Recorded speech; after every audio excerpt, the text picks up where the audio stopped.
Irmãos e irmãs, vamos a mais um momento da nossa liturgia da palavra.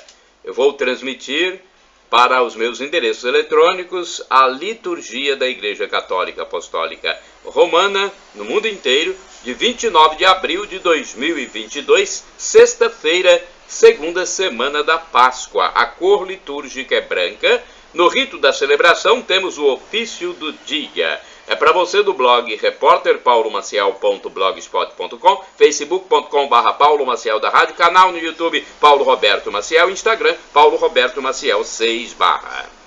Antífona da entrada. Vós nos resgataste, Senhor, pelo vosso sangue, de todas as raças, línguas, povos e nações, e fizestes de nós um reino e sacerdotes para o nosso Deus. Aleluia! Trecho de Apocalipse 5, versículo 9, oração do dia agora. Rezemos. Concedei, ó Deus, aos vossos servos e servas a graça da ressurreição, pois quisestes que o vosso Filho sofresse por nós o sacrifício da cruz para nos libertar do poder do inimigo. Por nosso Senhor Jesus Cristo, vosso Filho, na unidade do Espírito Santo. Primeira leitura, leitura dos Atos dos Apóstolos, capítulo 5, versículos do 34 ao 42.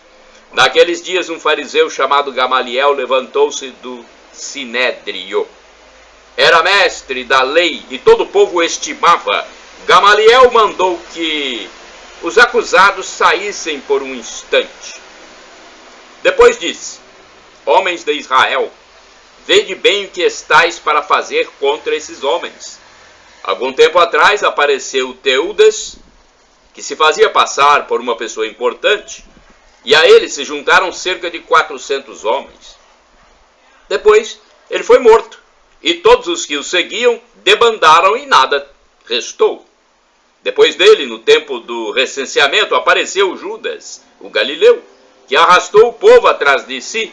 Contudo, também ele morreu, e todos os seus seguidores se dispersaram. Quanto ao que está acontecendo agora, dou-vos um conselho. Não vos preocupeis com esses homens e deixai-os ir embora, porque se este projeto ou esta atividade é de origem humana, será destruído.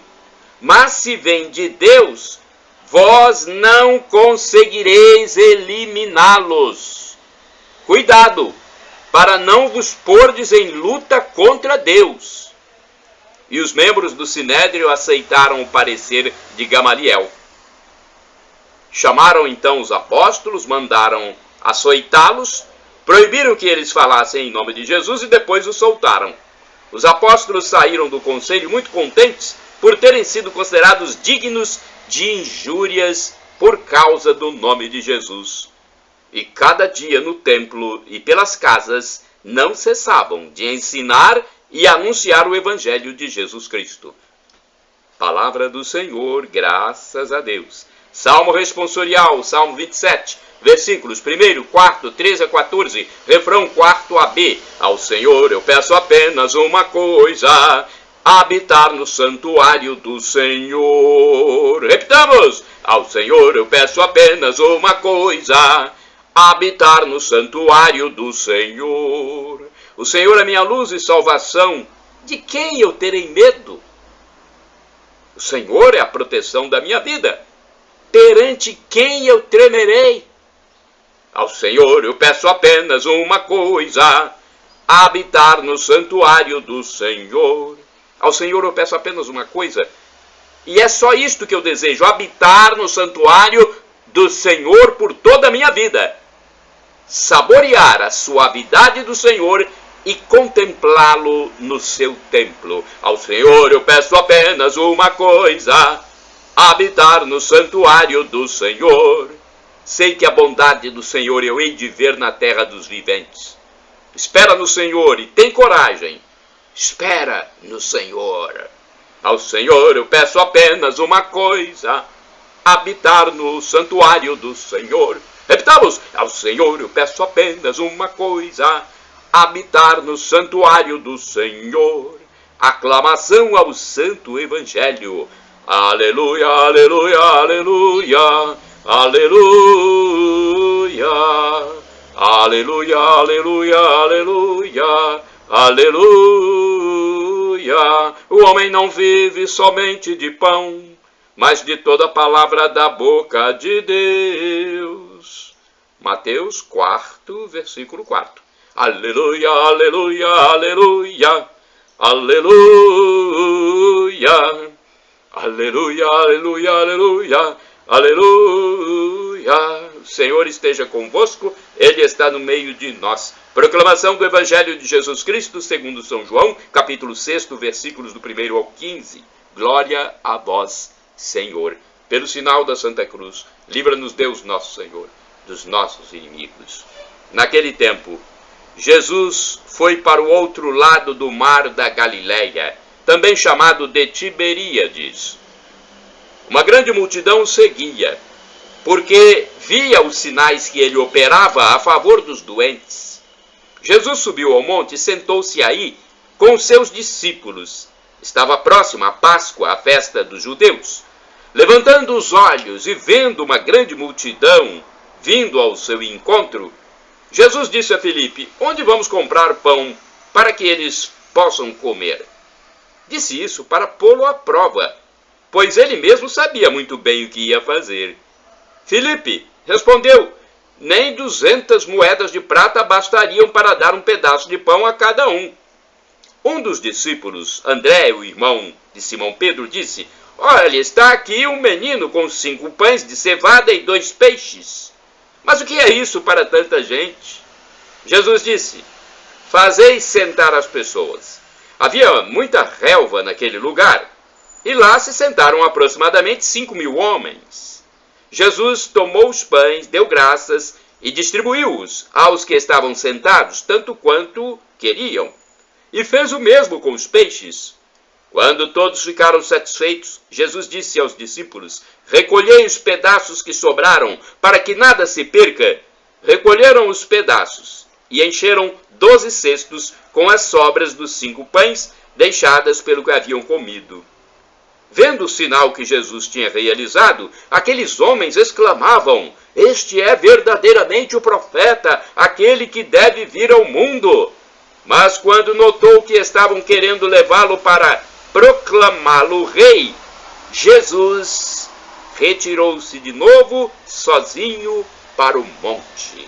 Palavra da salvação, glória a vós, Senhor.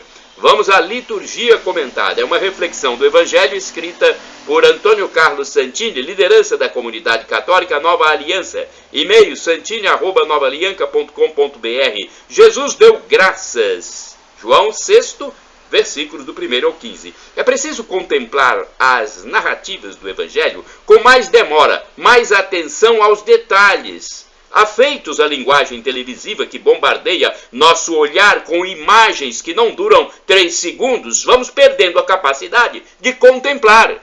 Ficamos assim na casca das coisas. Nesta narrativa da multiplicação dos pães, distraídos com as quantidades e os impossíveis, deixamos de gravar um gesto de Jesus. Ao tomar nas mãos os poucos pães, Jesus deu graças. No texto grego original do Evangelho de João, eucaristesas. Eucaristesas. É um verbo com o mesmo radical de eucaristia. E por que motivo Jesus dá graças por 5 humildes pães de cevada, conforme João, capítulo 6, versículo 9. Só isto, só isto. Jesus deu graças por humildes pães de cevada, 5. Então, vamos esquecer o milagre que viria depois, os 12 cestos de sobras, o espanto geral. Vamos deter-nos no detalhe que passa batido, na raiz do fenômeno, uma ação de graças. Ora, nós talvez dessemos graças a Deus pela cura do câncer, pelo salvamento de um naufrágio, pelo prêmio da loteria. São coisas grandes, situações que dão manchete, mas dar graças por uma ninharia dessas? Aí está. Perdemos a capacidade de agradecer pelo pouco. pelo trivial, ou, para usar uma expressão do Evangelho, pelo pão de cada dia. Aqueles dons de todo dia não merecem nossa gratidão. E quais são eles? A luz do sol. Já parou para pensar esses dons de cada dia? A luz do sol, o ar que respiramos, a água da torneira, o beijo da mãe, o abraço do pai, a presença dos amigos, o emprego que ainda temos, o cafezinho do intervalo, o sorriso da recepcionista. Todos esses pequenos milagres passam por nós como se fossem direitos adquiridos. Perderam seu rosto de dom. Não há por que agradecer. Se fosse algo maior, mais caro, mais sensacional, talvez agradecêssemos. E sob a pele da ingratidão, a falta de fé aparece. Aprendi com Claude Hall que há dois tipos de fé. Uma que brota dos sinais e outra que nasce da palavra. A primeira é instável e imperfeita. Quando o sinal falta ou não é bem traduzido, e corre o risco de naufragar. A outra, que germina com a palavra acolhida, é a fé que chegou ao cume da maturidade. Daí a afirmação de Jesus: felizes os que creram sem ter visto. João 20, versículo 29. Bastou a palavra para alicerçar a fé. Pode ser que ainda esperamos de Deus um milagre, um grande milagre, algo impossível às limitações da condição humana. Enquanto isso, não agradecemos os pequenos milagres de cada dia. Orai sem cessar, irmãos e irmãs. Entoai ação de graças ao Senhor. Salmo 147, versículo 7. Agora vamos ao santo do dia, um texto que está no site www.rs21.com.br. É o site da TV Século 21.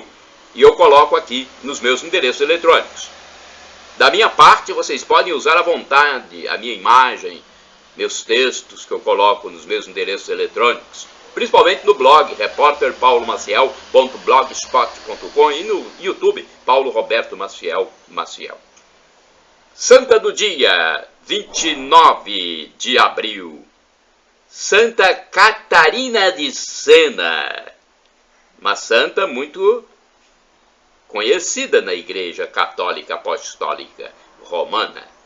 O que mais se admira na vida de Santa Catarina de Sena não é tanto o papel incomum que ela teve na história de seu tempo, quanto a maneira singularmente feminina com a qual desenvolveu este papel. Ao Papa, que ela chamava com o nome de Doce Cristo na Terra, reprovava pela escassa coragem e convidava-o a abandonar Avignon para voltar a Roma, com palavras delicadíssimas como estas: eia, virilmente, pai, eu lhe digo que não precisa temer. E a um jovem ordenado à morte, condenado à morte, melhor dizendo, a um jovem condenado à morte, que ela acompanhou até ao patíbulo, disse no último instante: Gilson, as núpcias, meu doce irmão, logo estará na vida eterna. Quando se sentava à mesa com seus discípulos, Santa Catarina de Sena prestava atenção para não suscitar os ciúmes de alguém, e não raramente, como faz a mãe com a criança melindrosa, dava um bocado com a sua própria colher a quem se sentia por ela esquecido. Depois a voz submissa da mulher mudava de tom e se traduzia frequentemente naquele eu quero, que não admitia hesitações quando se tratava do bem da igreja ou da concórdia dos cidadãos. Nasceu em Sena em 25 de março de 1347, 24ª filha de Tiago e Lapa Benincasa. Aos 7 anos celebrou o matrimônio místico com Cristo. Que isto não foi fruto de fantasias infantis, mas o início de extraordinária experiência mística. Logo se pôde, inclusive, averiguar essa questão. Aos 15 anos, Catarina começava a fazer parte da Ordem Terceira de São Domingos, iniciando a vida de penitência e extremado rigor para vencer a repugnância para com um leproso que cheirava mal. Inclinou-se e beijou-lhe as chagas. Analfabeta, começou a ditar a vários amanuenses as suas cartas, profundas e sábias, endereçadas a papas, reis e líderes, como também ao povinho humilde. O seu corajoso empenho social e político suscitou não poucas perplexidades entre seus próprios superiores e foi obrigada a comparecer ao capítulo geral dos dominicanos, reunido em Florença em maio de 1377, para prestar esclarecimentos de sua conduta. Em cena, no recolhimento de sua cela, ditou o diálogo sobre a divina providência para render a Deus o seu último canto de amor. Respondeu ao apelo de Urbano VI, com quem estava aliada desde o início do grande cisma, porque o Papa a quis em Roma naquele momento de grave confusão. Aí ficou doente e cercada de seus numerosos discípulos, aos quais recomendou somente que se amassem uns aos outros, entregou sua alma a Deus. Era o dia 29 de abril de 1380. Fazia um mês que cumprira 33 anos. Foi canonizada em 29 de abril de 1461. Em 1939 foi declarada padroeira principal da Itália, juntamente com São Francisco de Assis. No dia 4 de outubro de 1970, o Papa Paulo VI proclamou-a doutora da Igreja. Santa Catarina de Sena, rogai por nós. Shalom Adonai é uma expressão hebraica que significa a paz de Deus. El Shaddai, Deus onipotente, Deus todo-poderoso, Ele proverá. E Maranatá, como dizemos nós católicos, ou Maranata, como dizem nossos irmãos separados, os evangélicos ou protestantes. Não importa a pronúncia do aramaico dialeto de Jesus, pois o significado é o mesmo. Vinde, Senhor Jesus. Um dia Ele vai voltar e haverá o juízo final, o fim da história, o julgamento universal. Todos serão julgados por Jesus, o Filho de Deus. Muitos irão para o céu, muitos irão para o inferno, infelizmente. Agora, nesta passagem terrena é o momento de conseguir o céu. É só reconhecer que somos vermes, somos pó, somos cinza, neste mundo provisório, nesse mundo peregrino, e pedir perdão a Deus. Senhor, perdão pelos meus pecados, do pensamento, dos atos, das omissões da palavra. Perdão, Senhor, e me dê a vida eterna. Peça o seu perdão também, se quiser a vida eterna. Caso contrário, vai arder no inferno, infelizmente.